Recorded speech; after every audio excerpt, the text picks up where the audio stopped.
Hey, how are you? Welcome to One Piece of a Dream. My name is Richard, this is my wife Claire. Hello. And today we're doing our review for chapter 1077 of One Piece, the manga. Let's go ahead and hop right into it. This is a ridiculous chapter. I want to say a banger. Have questions. Literally. Huh? I have many questions. Yeah, there's questions, and we think we might have finally got an idea of who the traitor might be.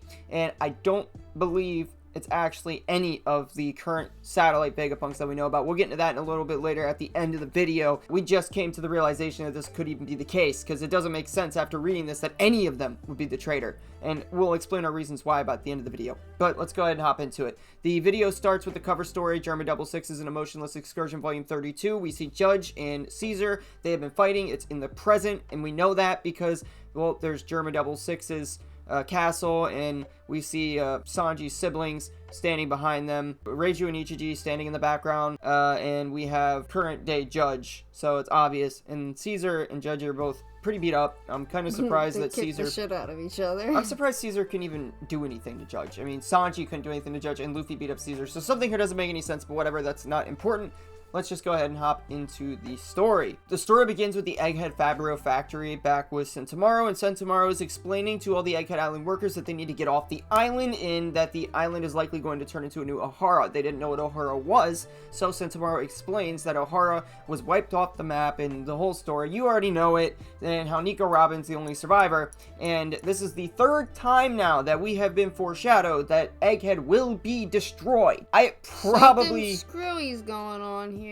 I'm gonna be honest, I don't think Egghead's gonna be destroyed. This is starting to feel like... I don't know. This is starting to feel like when they were saying, Yamato's gonna be a Straw Hat, Yamato's gonna join the crew. Guess what? Yamato didn't become a Straw Hat and join the crew. So maybe there's a good chance Egghead won't be destroyed either, because it seems like if Oda says something's gonna happen, he has a... I don't want to say a track record, but it seems like he might just do the opposite. In reality, though, let's be real. There's like 100 plus warships coming to Egghead. It's probably gonna be leveled like, no tomorrow. It's gonna be a flat wasteland. Unless they're stopped somehow, but I don't see how that would happen. Yeah, I'd be surprised if Emu doesn't just like completely just go nuclear explosion and just blow up Egghead at this point.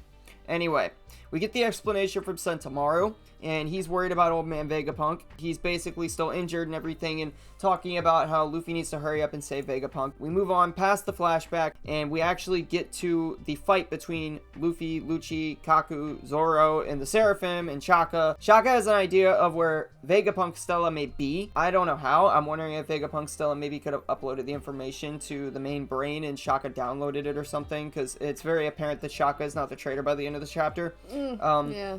Luffy is actually getting irritated because the Seraphim are actually not taking any damage from their attacks. It's not like Luffy's going all out, but it would be pointless even if he did, because as Zoro will explain here in a minute, the Seraphim are just not taking any damage. This results in Luffy being like, are you guys Kaido? What the heck is this? Why do you keep getting back up so fast? And Zoro is like, wait, they look kind of like King, basically. And Zoro's just like explains, if the flame on their back is on, can't hit them, because Shaka confirms that yes, they do have King's DNA basically. Zoro's like, yeah, if the flame's on their back, you can't hit them. I'm sorry for having you guys waste all your energy. But I think Lucci's response, like his first response, was kind of funny because it was actually really chill. Yeah, Lucci's just like, oh, it's okay, man. Don't worry about it, Don't worry. Yeah, you're good, buddy. And then Zoro's like... Can't know everything. Yeah, Zoro's just like, yeah, the features of King were black wings, brown skin, white hair, flames, whatever. And then everybody at once is like, you should have noticed that sooner, which is literally the title of the chapter. So there we are. It's in the chapter. Yay. Then we move on to see some great ass shots, which is probably why you clicked on this video, because there are some there's a lot of ass shots in this chapter. There are a lot of ass shots in this chapter. But you can tell Oda had the horny, because we got Nami's ass, and we got Lilith's ass. And Lilith's got a fat ass. I mean, Nami's pretty fat, but Lilith is fat She's got as the shit. Juiciest booty. She's got a juicy butt. It's a bouncy butt. That thing is big. Anyway, we see Nami's ass first, and she's trying to get past the fact that Jinbei is a kid. And use Zeus to attack her. Zeus coaches her into doing it. He says, close your eyes, Nami, I'll take care of it. Yeah, and so Nami does attack Jinbei, but Jinbei doesn't actually take damage. Obviously, he's a Lunarian, so they don't have a way of knowing this, but he looks like he's damaged, falls into the floor. It's faking it, obviously, and he uses the swim fruit to go dive into the floor and to try to attack Nami from underneath. And she's actually warned about this by Brook. Brook is basically telling Nami, hey, you gotta get away. Duck. He's gonna come at you from behind, but then we get a very funny line about the apparent country that Sanji seems to run in his mind. Apparently it has its own constitution. Let me read this to you real quick. He said, going by Article 1 of Sanji Land's constitution, scaring Nami is punishable by death. And by Article 9 of Sanji Land's constitution, making Nami scream is punishable by cooked rare steak strike. Strike. Cooked rare strike. Basically, it's a very neat callback to when Ivankov used this very same move to attack the Kuma Pacifista. Or maybe it was regular Kuma. It doesn't matter. I don't remember, but that's not the point. Ivankov used the same attack. It's a parody of it. It's a callback. And Sanji does kick the Jinbei. It looks like it does damage. That's what I hate about this. It makes it look like Oda drew I don't like his face in this panel. It looks really weird. Yeah, but the thing is, Oda drew all the Seraphim. Every time everybody hits a Seraphim, they look like they're taking damage. Their eyes roll back in their head. They look like they're really getting hurt. And then they just get right back up. Obviously, we know why. But, like, why even bother making them look like they're in pain? It doesn't even make sense. They're just going to get back up. So you go, oh, it worked. Now we get... Never mind. No, it didn't. It didn't. But we get to move on now to the fattest, most succulent booty. Nami, before I think I'm biased on this, Nami's boobs are better. But listen, we get to see one of the most succulent booties in One Piece. Lilith. And maybe anime in general, because anime girls, they don't often have, like, nice fat butts. They don't, do they? No, not often. They normally have very average butts. But Lilith, she's been doing the squats. This is the image on screen. I hope you enjoy it. Take it in, suck it in. It was in the thumbnail, so that's probably why you clicked the video. So there you go. This is a very nice butt shot. And she's using the bubble gun to attack a snake. And basically we get an explanation that these bubbles are made from the sea. And the sea, obviously, is not good for devil fruit users. And it does still indeed work on users of green blood. As Lilith explains, it's their weakness. And as Snake ends up getting grazed by it, we see the effects of it. She ends up on the ground. Lilith does a cool pose, whatever. Frankie tries to jump in and help. And as Snake ends up basically kicking him away. And Frankie was essentially trying to stop her. This is not the move that actually does Frankie in. I'm spoiling it, I know, but Frankie... Don't say does Frankie in, because it makes it sound like he's not coming back. He'll come back, but he does get a very... Stoned. Yeah, he gets stoned, if that's the right word. You see, he takes the bubbles from the bubble gun, or one of the bubbles, and holds it like a ball, and pushes it down on S-Snake, and S-Snake is on the ground like, that hurts, and Frankie's like, oh, I'm so sorry, his hand slips off. You're hurting me. Basically, his hand slips, the bubble goes away, and then she turns him into stone with a kick. Why didn't the first kick turn him into stone? I don't know, the first kick didn't do it. I don't know, maybe she wasn't angry enough yet. Maybe she really just didn't like the bubbles. Or maybe the bubble effects were still working at that time, even though it only grazed her. So she didn't actually, have her powers turned off enough for it to work. Either way, it doesn't really matter. Frankie gets turned to stone, end of story. And then she turns on Usopp and Lilith. And Usopp and Lilith, they fall for her cuteness for a second. And this she uses... is really dumb. It is dumb. The way that they get turned, it's so dumb. Yeah, all they do is laugh at her. Like, they just think she's cute and laugh at her. No, she just winked at them, and then they just, like, melt. They melt. I don't understand that. Yeah. She was just trying to kill them. Yeah, I don't get it, but it's Boa Hancock Seraphim, so it makes sense, I guess, in terms of her having the boa abilities. But you'd think that an adult boa makes more sense, but I guess if she's just using cuteness, I mean, they get turned to stone as well. Lilith and Usopp both get turned to stone by the Maramello. Usopp and Lilith getting turned to stone, as well as Frankie, is a big deal. We're literally losing people left and right here. These are Nakama getting attacked and turned to stone. So this is actually kind of an issue. Oda is going to have to write a way to turn them back. Maybe they're going to come back. Yeah, they'll come back. Don't even have to worry about it. But this is the problem. This is the problem, is that literally there are hundreds of warships on the way to Egghead Island right now. How the heck are they going to get turned back in time before the warships get there and blow everything to hell? They're weakening the Straw Hats. It's already like 10 members versus the world. Yeah, it's 10 members versus the world government in its full fighting force at this point. This is not even a fair fight. Now they're getting turned to stone. This is ridiculous, but whatever. Hopefully they get turned back. I'm sure maybe they could just do some Sea Prism Stone on them or something. Maybe that'll put the powers off. Maybe not. I don't know. I feel like if that would have worked, Blackbeard would have done that for his own crew, or just used his Yami Yami no Mi on it and maybe sucked away the Devil Fruit ability from the people. So, that in his crew that would turn to stone.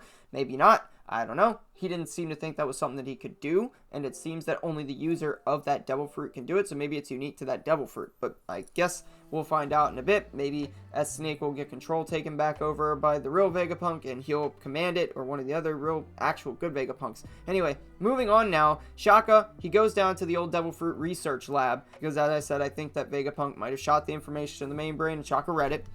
It's not confirmed, but that's what I'm guessing because I don't know how else he would have just known to go there. And Shaka basically is like, no way, what the heck? What are you doing here, Stella? What are all these Cypher agents doing here, Stella? What the heck is going on here? And then Vegapunk's like, Shaka, did you bring somebody with you? And then Shaka's like, what? No? And then all of a sudden, Vegapunk's like, look out! And then Shaka, a gun pulls out from behind him, like a regular gun, not a futuristic one or anything. Pop! Right in the back of the head. Shaka gets popped. In my personal opinion, the worst part about this panel is the fact that everybody was saying Shaka was the traitor. And now he's dead. Yeah, Shaka is no more. The most brutal death of all of them, I must say. Yeah, there's literally blood flying out of his head like this. Shaka's clearly not alive. And Shaka, I am sorry to say, I don't know if he's going to be able to get back up from that. I thought he was a robot too, so just the blood being there really, I always thought he was just a regular clone. Really sets it in that he's dead. Yeah, I always thought he was just a regular clone. He's very much not alive. I never thought that Shaka was a robot, but apparently, as I thought, he was human, just wearing a mask or helmet or whatever. No, I get that. I mean, like, more robot than human. Yeah, but, you know, it is what it is. You know, we'll see. Maybe, I think he's probably dead. I don't see how you survived that. I know you guys are going to do the Pell argument and say, well, he survived a bomb. Well, you mean that bird? Yes, the bird, the falcon. But, or eagle? Whatever Pell is, I don't remember. Was he Falcon? Yeah, the Falcon. But literally, or was he a hawk? It doesn't matter, okay? Listen, Pell surviving that's not even close to literally visually seeing. Wasn't that even not supposed to happen? No, it was. Oda just didn't want to get rid of him. Why? How the hell do I know? Can we get off of Pell, please? Listen, yeah. Shaka getting shot in the head has nothing to do with Pell, so we can just skip that. Yeah, he's been killing characters off left and right. I think that Shaka is probably dead after this. There's very clearly a blood splatter out of his head. His brains have been blown out. So I would think, yeah, Shaka's probably dead. So rest in peace, Shaka. You're not the traitor. But now we get to the real purpose of what I was saying in the beginning of the video and what I was talking about. Because now Vegapunk Stella is thinking, well, our only hope is now dead. It's gone, and Stella's in shock. And obviously. Yeah, and we see the dead body of Shaka laying on the floor in his own blood. Now. Yeah, that's terrible. Yes. Now, we need to get to the imposter, if you will, that's in the room. You see, I don't believe that it's any of them. Well, there's two ways this could go. I'm not going to say this is Atlas, even though she's the only one in the chapter that wasn't shown. And yeah, that's what my question is. Where is Atlas? Where is Robin? Where is Chopper? Yes. Where are they? But the thing is, I feel like Atlas would, I don't know. I feel like Robin and Chopper could handle Atlas. I feel like the two of them would be able to take Atlas. I don't know what she could possibly do. But I feel like it's a possibility. But where are they, though? Like, regardless of if it's Atlas or not, where are they? I don't know. Maybe Oda just didn't show it. I feel like they should have been in this chapter. Well, you know, I guess we'll find out in, the coming chapters. Everybody's getting turned to stone. Everybody's under attack, but those three are just gone? I think that this is more of, a failed clone. I think that Vegapunk probably had, an early failed clone of himself. And this is the clone currently taking revenge on Vegapunk. He had him locked away and he escaped and now is, taking revenge. Exactly. That makes sense. That makes a lot of sense, actually. Yeah, I don't really believe it's Atlas. It would still qualify as a Vegapunk because it's a Vegapunk clone. It's just a failed Vegapunk clone. Yeah. Yeah, it also doesn't make sense that CP0 on orders would have attacked Atlas first when they got to the island. I just can't see that being the case. I know she didn't die, but Lucci did try to kill her, and it was the orders to destroy all the Vegapunks. I think that all of the Vegapunks really are being attacked. I think what we're currently seeing is a failed, would-have-been Vegapunk currently taking out their revenge, like a failed clone experiment, similar to how Weevil probably is. That's a whole different theory, but I think we're seeing a failed clone experiment currently taking out their revenge on the Stella and the rest of the Vegapunks because they weren't allowed to be part of the Vegapunk hierarchy and clone structure. So I think that's where we're going with this. I think we're going to meet a new Vegapunk clone. We've seen a lot of cloning stuff going on. I wonder what it looks like. Yeah, I'm sure Oda's not done with the whole cloning thing yet. I guess we'll find out whenever the chapter comes out explaining who the traitor is. Maybe next chapter and the coming chapters we'll actually learn it. Right now, though, it's still a mystery. I have to say, this is very nice material. It is. I was going to say it was Edison. I don't believe. I mean, it still makes sense. And Vegapunk is very clearly based on Nikola Tesla. That much is obvious. I have a video coming out on that. They both share the same dreams of free energy for the entire world. They both researched the ancient history to create said free energy. They share a lot of similar personalities and aspects. I have a whole video coming out that's going to be explaining all that. Of course, the Edison portion of it where I basically said that he was the traitor may or may not be relevant at this point. Yeah. I don't know. He isn't dead. He's still talking, so I think... It's taking so long to get this video done. Yeah, but Edison isn't dead. He's still talking, so I have to assume that there is a possibility he could still be the traitor, but he can't be in two places at once, so unless he's ganging up with somebody else, like a failed clone experiment or something, or he has someone on his payroll or something like that somehow, which he doesn't have the money to do, so it doesn't make any sense, but unless he is somehow behind this, which he may or may not be, I'm like really on the fence about that. I really don't think it is Edison at this point. I think Oda didn't bother taking that aspect of history. I'm pretty sure that this is probably like a failed clone experiment. It would have been clever if it was. Yeah, it would either have to be that or somehow Atlas at this point. It's crazy right now. I just really hope that Oda somehow fixes this, because the Straw Hats are going to need to be at full strength when the military gets there, and if they're not, they need to get the hell out of there somehow and figure out how to fix this stuff, and Stella needs to be freed. Anyway, this chapter has been phenomenal so far. I just really hope they do figure out how they're going to wrap this up and fix this whole everybody being killed and turned to stone thing, because as far as the Vegapunks go, that's one thing, and Stella's still alive, so that's really what counts. But when it comes to the actual Straw Hat crew and members of the Straw Hats... We can't leave anybody behind. Yeah, we can't leave Nakama behind. That's just not happening. I can't picture that actually taking place. So hopefully we actually get some sort of resolution where Frankie and Usopp, they get turned back. Same with Lilith, because she's got... Yeah, Lilith. Especially... Yeah, Lilith too. She got a nice butt. But, yeah, hopefully... They'll all get turned back. Yeah, hopefully they all get turned back. And we appreciate you guys for clicking on the video, watching it, if you've made it this far. Really, you guys are awesome, and if you enjoyed the video, please maybe watch another one, or, you know, consider liking the video and subscribing to the channel, turn on notifications so you get all our future content. Until next time, thank you for being a person of culture as well, because we know you clicked for the butt, you little perv. Anyway, peace. Bye.